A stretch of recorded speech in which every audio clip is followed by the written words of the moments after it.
Assalamualaikum.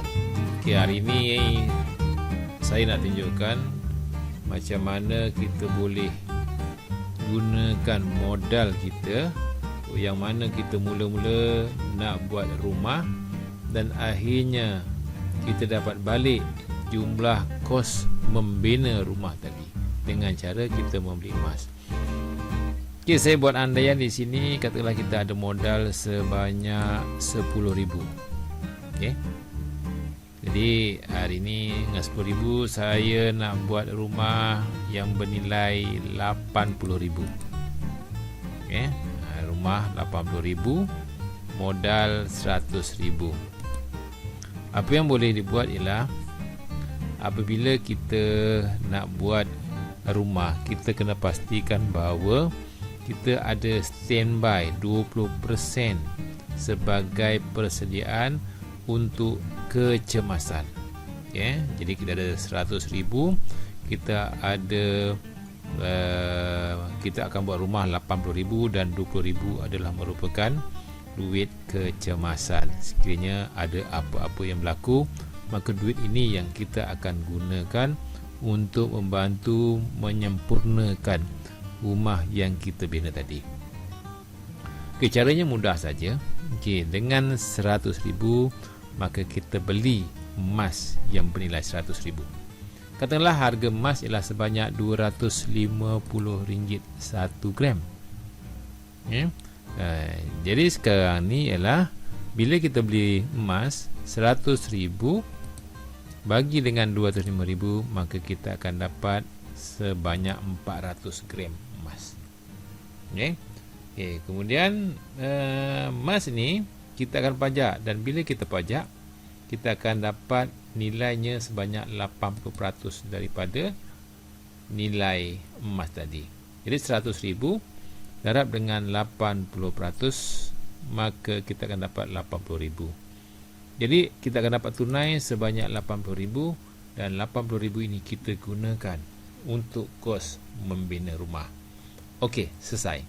Jadi kita buatlah rumah kita sampai sempurna, sampai habis duit sebanyak 80,000 ni. Okey, jadi selama setahun untuk emas yang kita pajak tadi, maka kita dikenakan management fees ataupun dikenali sebagai upah simpan sebanyak 3.5% setahun berdasarkan daripada pembiayaan yang telah kita ambil. Jadi 3.5% setahun darab dengan 80,000, kita dikendaki untuk membayar sebanyak RM2,800 setahun bila-bila masa dalam tempoh setahun, sama ada kita bayar di awal, di pertengahan ataupun di hari terakhir, ataupun kita bayar sebahagian. Okay, jadi pada hari ini, pada tahun pertama, harga emas ialah RM250 se 1 gram. Okay, pada tahun kedua rumah dah siap ni, tapi 80,000 tadi kita telah ambil pembiayaan, kita bayar saja. Upahnya sebanyak 202,800 setahun. Okay, tahun kedua kita andaikan harga emas naik 8%, maka harga 250 akan naik 270. Begitu juga setiap tahun anda hanya dikendaki untuk membayar upah simpan ataupun management fees sebanyak 3.5% setahun. Katakanlah anda bayar masuk tahun yang ke-10, anda tak nak bayar lagi dah upah simpan, anda nak jual emas yang anda pajak tadi. Jadi berapakah banyak emas yang telah anda pajak tadi? Iaitu sebanyak 400 gram. Jadi bila anda jual, kita pergi lihat sini, bila anda jual 400 gram, anda jual pada tahun yang ke-10 ataupun tahun 2028 dengan harga berapa dia? RM539.73. Jadi 400 darab RM53.73, maka anda akan dapat sejumlah wang RM215,892.50. Tapi anda perlu ingat bahawa ini nilai emas ini anda perlu tolak terlebih dahulu pembiayaan. Sebab apa? Anda menerima pembiayaan 10 tahun yang lalu sebanyak 80,000. Jadi anda akan dapat cash baki tunai sebanyak RM135,892.50. Okey.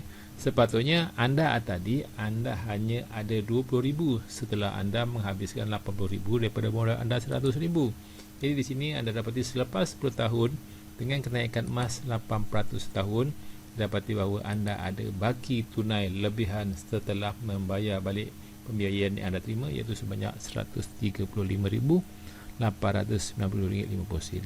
Okey, jadi untuk tahun yang ke-10, apa yang anda boleh buat?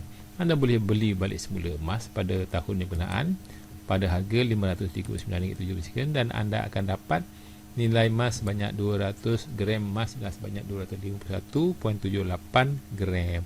Dan anda boleh buat untuk kali kedua, anda pajakkan balik semula, anda dapat 180%, anda dapat balik tunai RM108,708. Okay. Jadi anda boleh belilah, sama ada nak beli kereta ke, anda nak buat rumah baru ke. Kalau nak beli kereta 80,000, anda ada bagi lagi 28,000. Itulah seterusnya.